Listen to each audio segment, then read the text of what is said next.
नमस्कार, मैं हूं अंकुर और आप देख रहे हैं सत्य हिंदी का न्यूज बुलेटिन। एक नजर अब तक की सुर्खियों पर।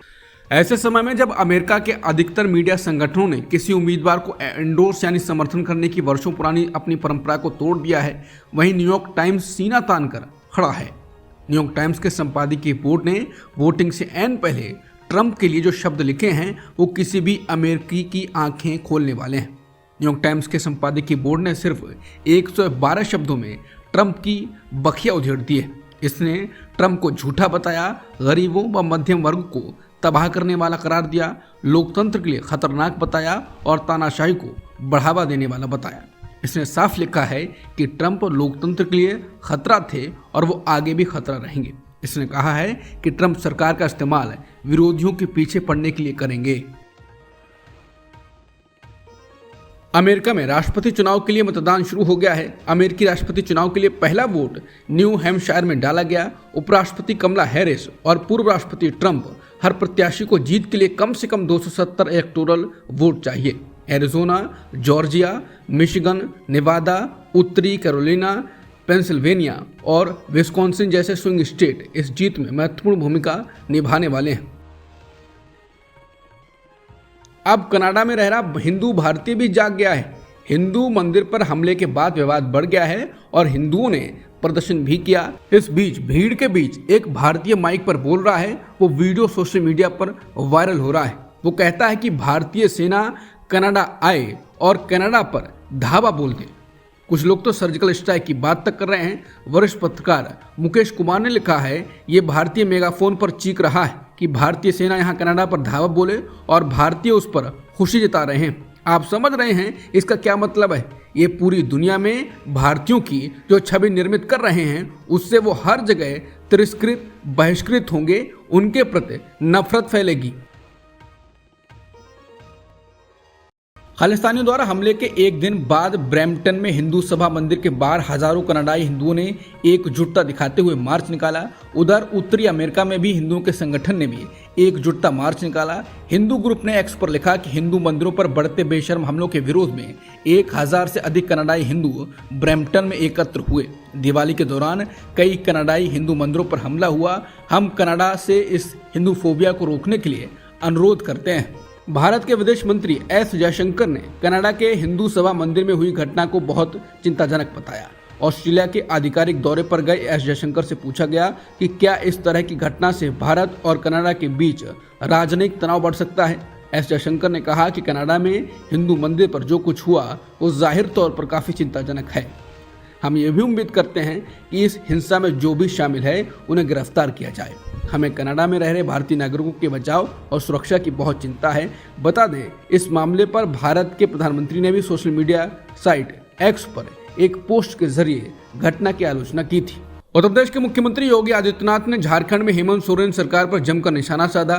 सीएम योगी ने एक बार फिर बटेंगे तो कटेंगे के नारे को दोहराया। उन्होंने कहा कि बटिए मत, अपनी ताकत का एहसास कराएंगे तो यही जो पत्थरबाज हैं आपके लिए झाड़ू लगाकर रास्ता साफ करते हुए दिखाई देंगे। सीएम योगी ने बीजेपी लाओ और एक रहो और नेक रहो का नारा भी दिया।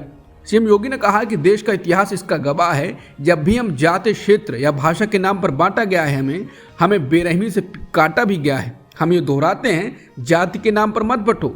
जो लोग हमें बांट रहे हैं वो देश के साथ गद्दारी कर रहे हैं। उनके लिए देश उनके एजेंडे का हिस्सा नहीं है। वो सब कुछ करेंगे जो भारत के खिलाफ है। ये बांटने का समय नहीं है।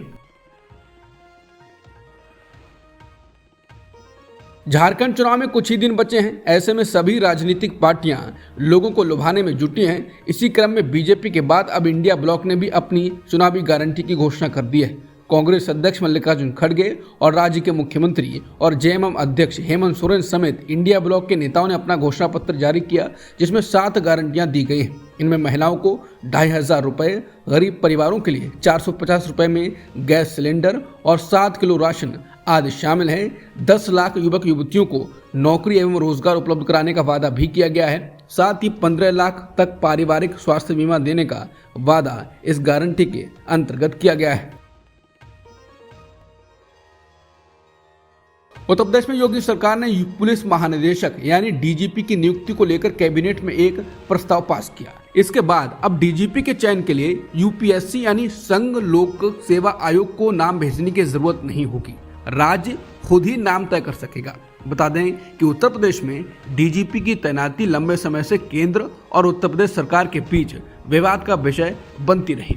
1 जुलाई 2021 को डीओपीटी की संस्तुति के बाद 1987 बैच के आईपीएस मुकुल गोयल को डीजीपी बनाया गया था, लेकिन 10 महीने बाद ही 11 मई 2022 को मुकुल गोयल को उत्तर प्रदेश सरकार ने पद से हटा दिया और डीजीपी से डीजी डिफेंस बना दिया। इस संबंध में जब संघ लोक सेवा आयोग ने उत्तर प्रदेश सरकार से वजह पूछी तो यूपी सरकार ने जवाब दिया कि मुकुल गोयल डीजीपी बनने के लायक नहीं थे, वरिष्ठता के साथ साथ क्षमता भी होनी चाहिए। द वायर के लिए करण थापर के साथ बातचीत में वरिष्ठ वकील दुष्यंत दवे ने सीजेआई चंद्रचूड़ के कार्यकाल का चिट्ठा खोला है। उन्होंने कहा कि सीजेआई चंद्रचूड़ ने अदालत के बाहर महिलाओं के अधिकारों पर स्पष्ट रूप से बात की है, लेकिन उनके नेतृत्व वाले कॉलेजियम ने सुप्रीम कोर्ट में 17 जजों को नियुक्त किया, लेकिन उनमें से एक भी महिला नहीं थी। दवे ने कहा कि भारत का कोई भी मुख्य न्यायाधीश सीजेआई चंद्रचूड़ जितना मीडिया प्रेमी और मीडिया में उतना प्रमुख नहीं रहा, और ये ऐसी चीज नहीं है जिसके लिए मुख्य न्यायाधीशों को जाना जाना चाहिए। दवे ने कहा कि रोस्टर के मास्टर के रूप में सीजेआई चंद्रचूड़ ने मनमाने ढंग से काम किया, संवेदनशील मामलों को स्पेसिफिक बेंचेस को आवंटित कर दिया जो सत्ता में पार्टी को बढ़ावा देते देखे गए। उन्होंने जस्टिस संजय कृष्ण कौल की अध्यक्षता वाली बेंच द्वारा सुनवाई किए जा रहे एक मामले को वापस ले लिया जो कॉलेजियम की सिफारिशों को लागू नहीं करने के लिए सरकार की खिंचाई कर रहा था। इससे सरकार को राहत मिली। दवे ने कहा कि सीजेआई चंद्रचूड़ का आचरण काफी हद तक प्रतीकात्मक था, जैसे अदालत में एक क्लिनिक को फिर से खोलना, अदालत के लॉन पर एक संकेत लगाना, न्यायाधीशों और उनकी पत्नियों के लिए फिल्म लापता लेडीज की स्क्रीनिंग, लेडी जस्टिस की एक नई प्रतिमा का अनावरण करना और उसकी आंखों से पट्टी हटाना, उसकी तलवार के स्थान पर संविधान की प्रति रखना आदि। उन्होंने कहा कि सीजेआई के रूप में चंद्रचूड़ जहां सबसे अधिक प्रभावी हो सकते थे वहां बेहद अप्रभावी रहे। उन्होंने बड़ी संख्या में राजनीतिक रूप से संवेदनशील मामलों को टाल दिया और नागरिकता संशोधन अधिनियम की कानूनी चुनौतियों, लव जिहाद, हिजाब बैन आदि से संबंधित विवादास्पद मामलों पर ध्यान नहीं दिया। एक जज के रूप में उन्होंने राजनीतिक रूप से संवेदनशील मामलों की सुनवाई के दौरान रहस्यमय परिस्थितियों में विशेष न्यायाधीश लोया की मौत की जांच का आदेश देने से इनकार कर दिया। दवे ने कहा वो उस बेंच का भी हिस्सा थे जिसने हादिया मामले में राष्ट्रीय जांच एजेंसी यानी एनआईए द्वारा जांच का आदेश तक दे दिया। उन्होंने कहा कि जहां एक एडल्ट हिंदू महिला ने एक मुस्लिम व्यक्ति से शादी की थी, इन्होंने एक एडल्ट की शादी में एनआईए जांच बैठा दी और लड़की को उसके पति से महीनों तक अलग रखा। महिला अंततः सुप्रीम कोर्ट के सामने पेश हुई और कहा कि उसने अपनी मर्जी से शादी की है। ये सुप्रीम कोर्ट के चेहरे पर मूर्खता की छाप थी और फिर इनको जांच बंद करनी पड़ी। अगर एक हिंदू लड़की मुस्लिम से शादी कर ले तो सुप्रीम कोर्ट एनआईए जांच नहीं शुरू करता है। उन्होंने साफ कहा कि उनको संविधान की तरफ झुकाव रखना चाहिए था, सत्ताधारी लोगों की तरफ नहीं। दवे ने सीजेआई चंद्रचूड़ द्वारा किए गए फैसलों पर सवाल उठाए, जिसमें अनुच्छेद 370 को निरस्त करने की संवैधानिकता, चुनावी बॉन्ड के बदले में जांच के लिए एसआईटी गठित करने से इनकार, अयोध्या फैसला और जय शाह को बीसीसीआई सचिव बनने में सक्षम बनाने के लिए 3 न्यायाधीशों की पीठ द्वारा फैसले में बदलाव शामिल। वरिष्ठ वकील दुष्यंत दवे ने सीजेआई चंद्रचूड़ की उस चिंता पर जवाब दिया कि इतिहास उन्हें कैसे याद रखेगा, उनकी क्या लेगेसी होगी। दवे ने करण थापर को दिए इंटरव्यू में कहा कि सीजेआई चंद्रचूड़ की विरासत को भूल जाना बेहतर है। हमें भूल जाना चाहिए कि उनके कार्यकाल में सीजेआई के दफ्तर में क्या क्या हुआ, और ये मैं जिम्मेदारी के साथ कह रहा हूँ। जिसके बाद लोग उस पर टिप्पणी कर रहे हैं, वो कह रहे हैं कि भक्तों के अलावा कोई भी उनके विचार से असहमत नहीं होगा। सीजेआई जिस प्रकार से अपने फैसलों पर जो कारण और तर्क दे रहे हैं और गणेश चतुर्थी पर मोदी को अपने घर पर बुलाने पर जो सफाई दे रहे हैं, वो गिल्टी माइंड की शब्दावली है। सीजेआई चंद्रचूड़ इस सप्ताह रिटायर हो रहे हैं और उनकी जगह सुप्रीम कोर्ट के वरिष्ठतम जज जस्टिस संजीव खन्ना अगले हफ्ते से कार्यभार संभालेंगे।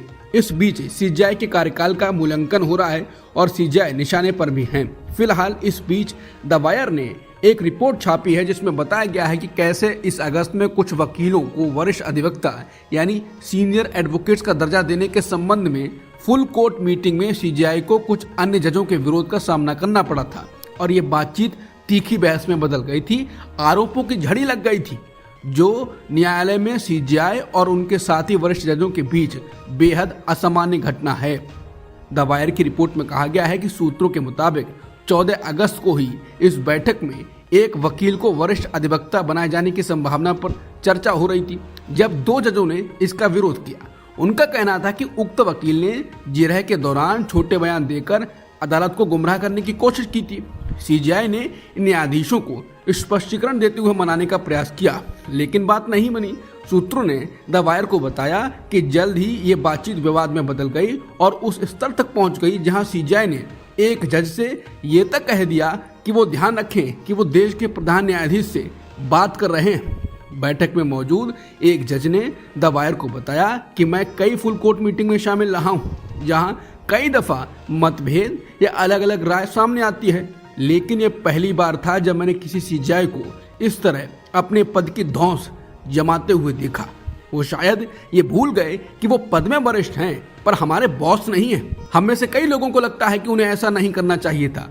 वो स्कूल के बच्चों से बात नहीं कर रहे थे। फिलहाल तमाम विरोधों के बावजूद सीजेआई ने इस वकील को वरिष्ठ अधिवक्ता के बतौर नामित करने का फैसला किया। एक अन्य जज का कहना है कि सीजेआई इस स्थिति को बेहतर तरीके से संभाल सकते थे। किसी अन्य जज को अपने सीजेआई होने की दौर दिखाना सही बात नहीं है। हम में से कई लोगों को हैरानी हुई कि वो क्यों इस विशिष्ट वकील के लिए लालायित थे। सीजेआई बहुत आसानी से इस फैसले को बाद के दिन के लिए टाल सकते थे।